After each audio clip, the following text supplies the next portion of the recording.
ওষুধ লিখে দিতে ওটা তো সবার ঘরে ঘরেই আছে, 3 বেলা খাওয়ার পর না বা এক্সট্রা। তাইলে তো স্যার ওষুধ খাওয়ার আগে খাবার খাওয়া লাগবে, ওই খাবারের খরচটা দেন। আরে তুই ভুল হনছস, আমি কইছি 3 বেলা খালি পেটে না বা এক্সট্রা। আর এইটাই হইলো বাংলাদেশের নতুন টিম, হাতে গোনা কয়েকটা প্লেয়ার বাদে সবটাই নতুন। আর তার ভিতর অন্যতম আর সবচেয়ে দামি প্লেয়ার হলো হ্যাকার লেওরা। স্যার এই ক্রিকেট খেলার মধ্যে হ্যাকারের কামটা কি? এইটা সময় হইলেই বুঝতে পারবি। হ্যালো ক্রিস গেল, মাঠে এসে বড়। ওয়েলকাম গেল, ওয়েলকাম টু বাংলাদেশ। তা তোমার আইতে এত সময় লাগলো কে?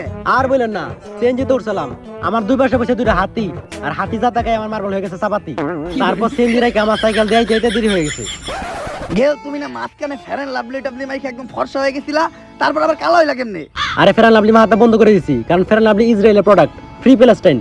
গুড, ফ্রি প্যালেস্টাইন, সাপোর্ট মুসলমান। কিন্তু গেল সবই তো ঠিক আছে, তাহলে তুমি টিকটকার কমতো চুল কালার করছো কে? আরে এখন তো আমি অপশন নিছি, তাই সারাদিন বাসায় বয়ে থাকি, আর বাসায় বয়ে বয়ে টিকটক করি। আর চুল কালার না করলে তো ভিডিও ভাইরাল হয় না, আর ভিডিও ভাইরাল না হলে তো সেলিব্রিটি হওয়া যায় না। এখন চুল কালার করছি, এখন মানুষ ভরপুর পিটাই। এই যে আসবো গুলিস্তানে বাড়ি খেলাম, ভাবতেছি যাওয়ার সময় মিট আপ দিব। আচ্ছা গেল মিট আপ পরে দিও, আগে বাংলাদেশের ম্যাচটা জিতাও। আরে আপনি কোনো চিন্তা করেন না, খালি টসটা দিতে বেডিংটা নেন, কুবাইয়া দিমু কুবাইয়া দিমু।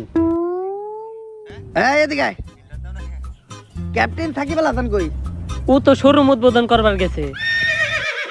তাড়াতাড়ি শোরুম উদ্বোধন না কইরা মাঠে আইয়া টস দিতে, নয়তো খেতে ফেলায় পিছন মেরে দিমু, মাথা ঘুরবো বন বন, নাম আমার পাপন। সাকিব ভাই, আপনার শোরুম উদ্বোধন করা শেষ হয়েছে? ওইটা তো অনেক আগেই শেষ হইছে। তাইলে মাঠে আইতে এত দেরি হলো কেন? আরে একটা অ্যাড করতে গেছিলাম। বুঝলাম না ভাই, আপনি এত রাইগা রইছেন কেন? আর কইস না, আমার কাজ বোনের ভিতরে অ্যাড করতে নিয়ে গেছে। সাকিব ভাই, এটা তো ভালো কথা, এতে রাইগা যাওয়ার কি আছে? পরে হালার পুজোর আমার দিয়া ফেমিকনের